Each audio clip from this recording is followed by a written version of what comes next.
ইদানিং আমার একটা কথা খুব মনে হয়। বয়স তো আমার কম হলো না। দীর্ঘদিন ধরে এই পৃথিবীর পথে চলতে চলতে চলতে অনেক অভিজ্ঞতা আমার হয়েছে। আমি এখনো অনেক জায়গায় চলে বেড়াতে পারি। পৃথিবীর যে সমস্ত গ্রামগঞ্জ আছে, আমি কোনো জায়গায় স্থির হয়ে কিন্তু থাকতে পারি না। আমি চলছি তো চলছি, এবং চলার প্রধান কারণ হলো অভিজ্ঞতা সঞ্চয় করা, দেখা, পৃথিবীটাকে ভালো করে দেখা।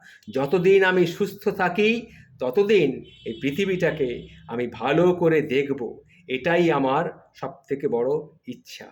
আমি ইদানিং বুঝতে শিখে গেছি যে মানুষের সাথে মেশার থেকে গাছে জল দেওয়া কিন্তু ভালো। গল্পের বই পড়া ভালো, যদি পারেন একটা সিনেমা দেখবেন, নাহলে ছবি আঁকবেন, নাহলে ভালো গান শুনবেন, কিংবা ভালো কিছু রান্না করবেন, সেটাও কিন্তু ভালো। কিন্তু মানুষের সাথে বেশি মেলামেশা করাটা ঠিক নয়।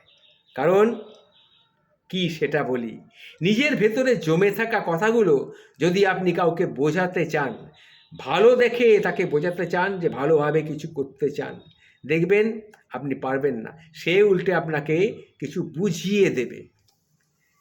যদি পারেন কাউকে না বুঝিয়ে সেটা আপনি লিখে ফেলুন। ছাদে বসে আকাশ দেখা ভালো। জমানো ছুটিতে যদি ছুটি বলে কিছু থাকে, নিজেকে নিয়ে পাহাড়ে চলে যান, সমুদ্রে চলে যান যদি পারেন। এসব নিয়ে থাকতে থাকতে কখনো ঘুম না আসা মাত্র রাত্রে একলা একলা যদি থাকেন, তাহলে পাশবালিশটাকে জড়িয়ে ধরে আরামে ঘুমিয়ে পড়ুন। তবু মানুষের সাথে বেশি মেলামেশা করতে যাবেন না। মানুষের সঙ্গে মিশে যাবার পরই দেখবেন সেই মানুষটাকে, যাকে আপনি হয়তো ভালোবেসে ফেলেছেন, সে আপনাকে পিষে দিয়ে চলে যাবে। এটা মনে রাখবেন।